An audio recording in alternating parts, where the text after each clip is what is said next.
More local and international organizations are joining in the condemnation of President Emerson Mnangagwa's crackdown on human rights and opposition activists ahead of the SADC head of state and government summit next week. Panapa pakupisa manje. Takuona kuti ayo ma-organization, ma-international organization vakupindira pa-crackdown iri kuitwa na-ED Mnangagwa munyika yeZimbabwe.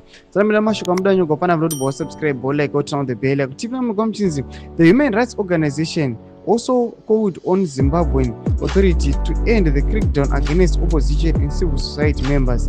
According to Amnesty International Zimbabwe, more than 160 people have been arrested since mid-June ahead of the upcoming summit in Harare.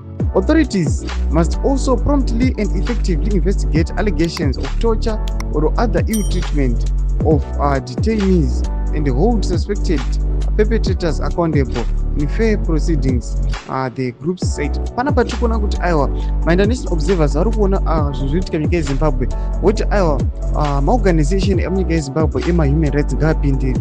Asi zvamungozwa kuti munyika yeZimbabwe mangomvera mangoti ma-organization amunyika yeZimbabwe vanoswera vabata vakomana vese vanenge vaida kuopposa the ruling party. Saka tinoona kuti hapana kwazviri kuenda. This call kana kuti zvinhu izvi zvinotostopiwa kana ma-citizens pachavo vachinge vapetitiona, vachinge vapinda mustreets vakanoratidzira.